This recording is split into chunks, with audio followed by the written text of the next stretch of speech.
Hey guys, Drifter here. I'm back with a second video today because Treyarch came out of nowhere with this field of view slider announcement. In case you didn't see, Treyarch put up a blog post outlining a whole ton of stuff that's coming in tomorrow's Black Ops Cold War beta, which we're going to go over all of in today's video. But the big one is the fact that they added a field of view slider and even included a screenshot of it, which I don't need to show because that exact screenshot is on the thumbnail.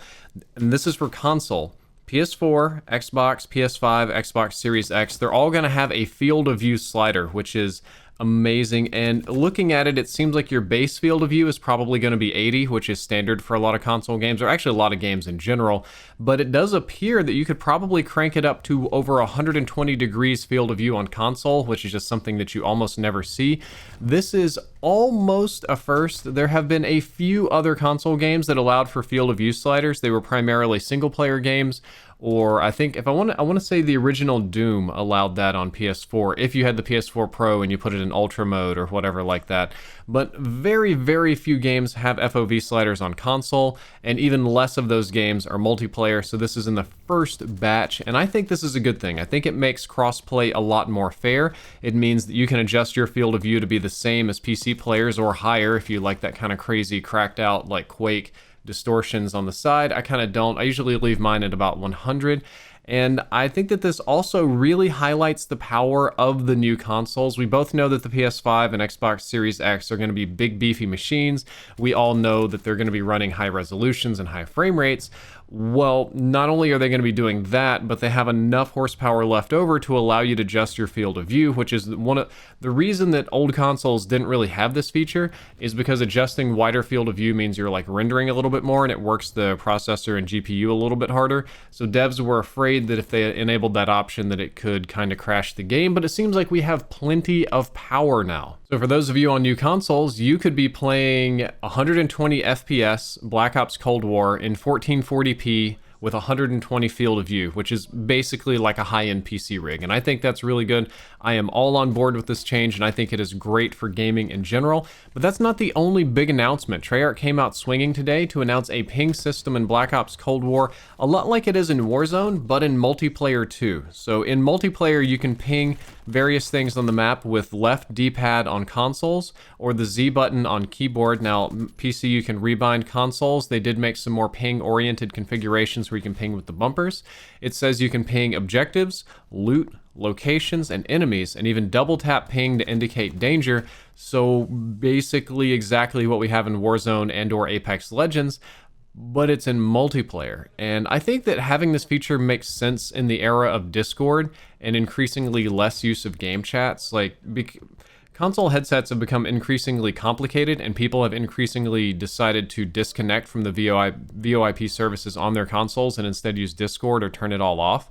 And it's going to be even more complicated when new consoles launch and we have different compatibility issues. And basically everybody's going to be on Discord or just not talking. And for those of you that are just not talking, you can rely on these pings to communicate. In theory, this sounds nice, but I think it will get chaotic, and I kind of have this fear that at some point, 6v6 might be too much, but I couldn't imagine 12v12, where everybody on your team is just pinging everything all over the map, or some dummy doesn't know what the button does, or he just loves to ping every piece of loot, every shotgun, every Mozambique, wrong game, but you know what I mean.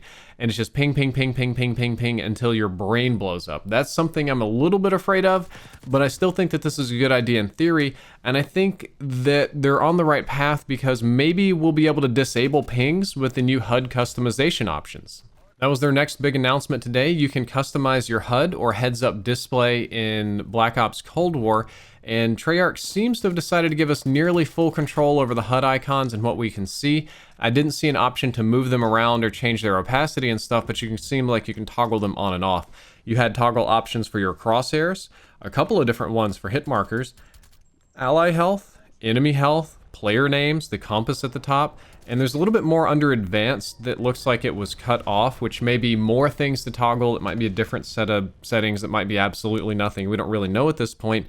And I hope that the list of things that we can toggle expands in the future. I hope we get the option to put them in places that we want or change the opacity, because I'm just thinking about how many ads I can play on my Twitch streams in those empty blank spaces. But I think this is great. Custom HUD options are the future. Accessibility is the future. This is something that I've wanted not just in Call of Duty, but in games in general for like ages. And on the YouTube side of things, I can't lie, I'm really excited because this makes thumbnails much easier to get. So to get thumbnails, primarily what YouTubers do now is they go to hardcore mode with no HUD and take pictures of various things. But you're kind of just taking static images of standing still. You can't really take that many in-game screenshots. However, if you turned your entire HUD off, it would be like realism or hardcore mode, and then you could go get in tanks and cars and hit all these cool poses and do these various things, and you wouldn't have the HUD elements, and you could just make great thumbnails. So I am excited and all on board for that. Treyarch also announced some new content. There is a new map for 6v6 and 12v12 mode called Cartel. You're supposed to like take over the South American Perseus run compound drug lord distribution center or something, and it kind of looks like a mixed outdoor indoor hybrid map. I saw that there is a hangar that you fight in a large outdoor area. It's going to be playable in combined arms, so that's going to be 12v12, combined arms dom and assault, which we'll get to in a little bit, but also playable for a ton of modes in 6v6. Now I don't know if Treyarch's going to do like Infinity Ward and scale these maps specifically for the modes, or if you're going to play the full map on 6v6, which I think could get a little bit boring, but it's a new map. I want to try it and I want to see what it's all about. VIP Escort is finally going to be playable. I know all of you were just dying this. No, a lot of you were complaining about VIP Escort, especially on the launch day streams, because it was boring and you didn't like it and blah blah blah, but it's finally playable to the public now, so we all get the chance to get our hands on it and give it a judgment. Moving along, there's a new combined arms mode called Combined Arms Assault. It's kind of like Battlefield's rush mode, so if effectively you have one neutral domination point in the middle of the map, and when your team captures that point, a new one spawns but deeper in enemy territory. And the more of these points you capture, the further you push the enemy spawn point back to the edge of the map, and up until when you capture the last one, you win. And it's sort of like a war simulation mode. That's what it was supposed to be in Battlefield, where you push and move the front line back and forth, like the Yin Yang War, like the Korean War. And I think it's probably going to play really well here, because one of the more successful modes in Battlefield 1 was when they scaled down Rush, and I think they made it 12v12 or like 16v16 or something, and we fought over one neutral point instead of like 4 neutral points, and I think that's going to work super well. I'm all on board with this mode, and I think that it's going to run well in 12v12. Then finally today, the weirdest mode, the one that, judging by the writing, it seems like Treyarch is the most proud of, but one that I really have to see play to truly understand it, is called Fireteam Dirty Bomb. This is kind of like Super Ground War. It's a 40-player mode, which isn't as much as Modern Warfare, but it's not 20v20, it's 10v10v10v10, no, it's 4v4v4v4v4v4v4v4v4, or 10 teams of 4. So you make a squad just like you would in Warzone or like any sort of Battle Royale or Battlefield game, and it's your squad versus 10 other squads on this huge map, and what you have to do is run around and collect uranium, deposit it into bombs, and then detonate said dirty bombs to blow up huge portions of the map. Doing so gets you a bunch of points, according to the description, and it also makes large areas of the map radioactive. The radioactivity doesn't kill you instantly like it would in older COD games, but it degrades your health and movement and vision and stuff slowly over time. So if you run into an irradiated zone, you have a limited amount of time before you're almost completely useless. I do not know how this is going to work. I do not know how this is going to play. This could be very fun. This could be very chaotic. This could be the new, banger game mode. This could be one like maybe VIP Escort that just didn't kind of pan out the way they wanted it to.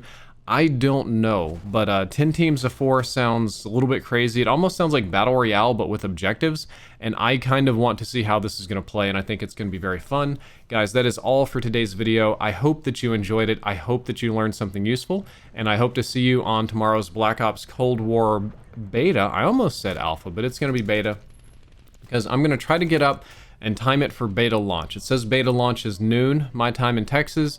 My experience tells me they usually flip the switch a little bit earlier, so when I wake up at noon, it's somehow been live for an hour and everybody already has their nuclears and cool content posted on YouTube. But I'm going to try to get up early tomorrow morning. I'm going to try to be there ready to stream it, ready to entertain, ready to make some videos. I think I'm going to be playing with Black Oni in the morning, and I guess whoever else is awake at that time, and experiencing all of this fun new stuff, because there's a lot going on. And yeah, that's kind of the end of this video. I genuinely hope you enjoyed it. I genuinely hope you learned something useful about any of this kind of new content, and I want to see you guys playing around with the field of view sliders. I'm definitely going to be doing the same. And if you enjoyed, don't forget to like, favorite, and subscribe. Drifter out.